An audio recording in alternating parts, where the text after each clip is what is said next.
Versículo 6, né? Estavam ali 6 talhas de pedra, que os judeus usavam para as purificações. Cada uma levava 2 a 3 metretas.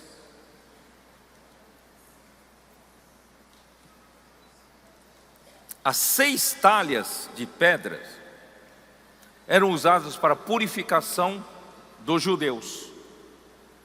Os judeus tinham cerimônias, leis sobre lavar as mãos. Então, essas talhas eram para seguir o rito de purificação. Era usado para isso. Irmãos, as 6 talhas, o homem foi criado no 6º dia. Então, as 6 talhas indicam o homem que foi criado à imagem e semelhança de Deus. O homem foi criado pelo sopro de Deus, já falei sobre isso.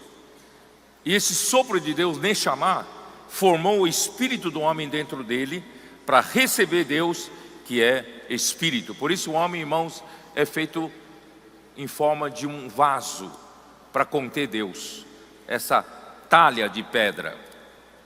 E Deus colocou o homem no meio do jardim do Éden, uma árvore da vida, justamente para o homem poder encher essa talha de vida, comer da árvore da vida. E os judeus usavam essas talhas para colocar água para as purificações. Irmãos, antes da vinda de Cristo, a lei com seus rituais eram a sombra da realidade que viria. E o corpo real é Cristo. Colossenses 2,13. Dá uma olhada. Confere aí na sua Bíblia. 2,13. E a vós outros... Não, perdão. 2,17. Porque tudo isso tem sido sombra. Eu vou ler versículo 16. Ninguém, pois, vos julgue por causa de comida e bebida, ou dia de festa, ou lua nova, ou sábados, porque tudo isso tem sido sombra das coisas que haviam de vir, porém o corpo é Cristo. Então a lei, com todas as suas cerimônias, rituais, são sombra, e a realidade é Cristo. Então, irmãos, com o tempo, os rituais de purificação com água tornaram-se meras práticas religiosas. Vocês se lembram que os judeus acusaram os discípulos de Jesus que não lavavam as mãos quando comiam? Vocês se lembram disso? Vamos conferir rapidamente em Mateus 15. Mateus 15. Porque se não lavar as mãos tem a ver com purificação, tá? Mateus 15. Mateus 15, versículo 2. Por que transgridem os teus discípulos a tradição dos anciãos? Pois não lavam as mãos quando comem. Isso aí era a tradição dos anciãos, esses rituais de purificação, tá? Aí o que Jesus disse? Ele, porém, lhes respondeu: por que transgredi vós também o mandamento de Deus por causa da vossa tradição? Porque Deus ordenou: honra teu pai e tua mãe, e quem maldisser a seu pai e a sua mãe seja punido de morte. Mas vós dizeis: se alguém disser a seu pai e a sua mãe, oferta ao Senhor aquilo que poderias aproveitar de mim, esse jamais honrará seu pai ou a sua mãe, e assim invalidaste a palavra de Deus por causa da vossa tradição. Hipócritas, hipócritas.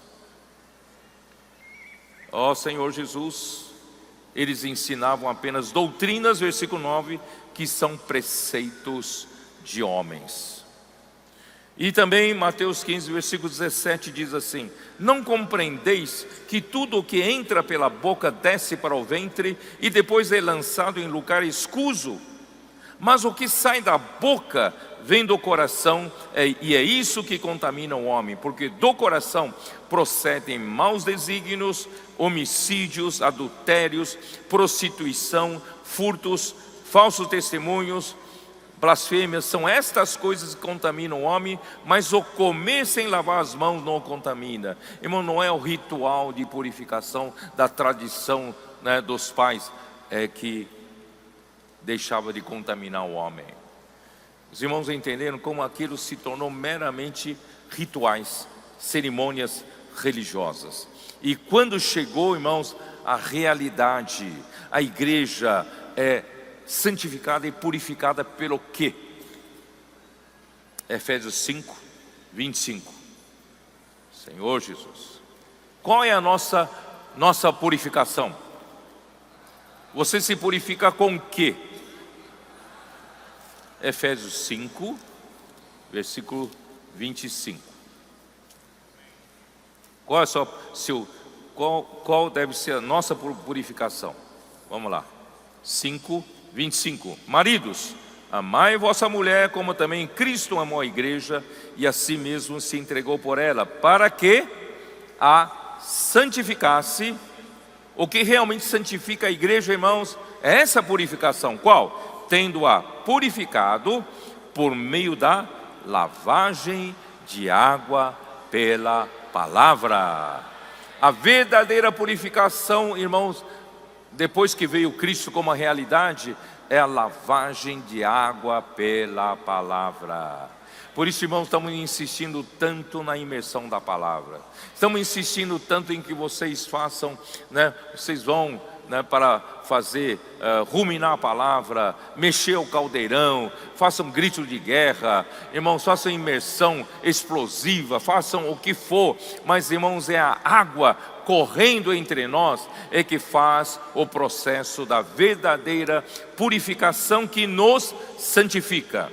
E essa lavagem, essa purificação é para apresentar a Cristo uma igreja gloriosa, sem mácula, nem ruga, nem coisa semelhante, porém santa e sem defeito. Ó Senhor Jesus. Por isso, irmãos, a palavra que sai aí, então, o que eles fizeram? Jesus mandou encher, versículo 7, voltando para João 2. Jesus lhes disse: enchei de água as talhas, e eles as encheram totalmente. Então lhes determinou: tirai agora e levai ao mestre-sala. Eles o fizeram. Irmãos, e tendo o mestre-sala provado a água transformada em vinho, não sabendo de onde viera, se bem que o sabiam os serventes que haviam tirado a água, chamou o noivo. Aí o mestre-sala ficou indignado, chamou, porque o mestre-sala não sabia de onde veio esse vinho, né?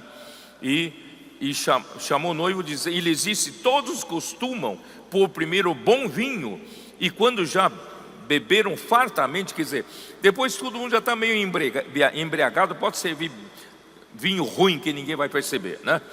Mas você fez o contrário, você guardou o vinho bom para depois. Ninguém faz isso, né? E né? Então, irmãos, o que eu vou falar aqui? Irmãos, a palavra que sai da boca do Senhor, quando é que aconteceu o milagre? Quem sabe? Quando é que aconteceu o milagre? Quando Deus mandou encher as 6 talhas. As 6 talhas, irmãos, cada metreta mede cerca de 40 litros. Então cada talha tinha capacidade de conter entre 80 a 120 litros. Quer dizer, vamos pegar a média, são 6 talhas de 100 litros cada uma. 100, então são 600 litros. De repente, irmãos, né, eles encheram 600 litros com água, e na hora que tiraram essa água, sob a ordem de Jesus, não sei se vocês vão entender o que eu quero dizer. Então, irmãos, provavelmente não é quando eles encheram a talha já virou vinho. É o momento em que eles obedeceram à voz do Senhor e mandou tirai agora e levai ao mestre-sala. Eles o fizeram. E quando eles obedeceram, irmãos, Deus para fazer milagre precisa da cooperação do homem. Quando o homem obedece a palavra e faz conforme o que ele ordenou, irmãos, o milagre acontece. Vocês se lembram da multiplicação dos pães? Jesus falou, falou para os discípulos, vocês têm que dar de comer para essa multidão. Aí os discípulos, nós não temos nada, temos aqui só um menino que tem 5 pães e 2 peixes. Jesus então, traz para mim. O Senhor orou, agradeceu, entregou os 5 pães, 2 peixes nas mãos dos discípulos. Ali não multiplicou. Ele orou, entregou na mão dos discípulos. Aí ele mandou os discípulos distribuir. Quando os discípulos obedeceram a palavra dele e distribuíram, agora sim acontece o milagre. O milagre acontece quando o homem coopera confiando na palavra de Deus e obedecendo o que Deus fala, o que Jesus fala. Vocês estão entendendo? Então o milagre acontece quando você, simples, obediente, faz de acordo com a palavra, aí o milagre acontece.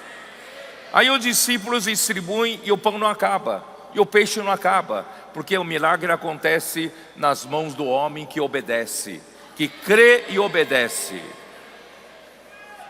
Aí vem o melhor vinho, ó Senhor Jesus.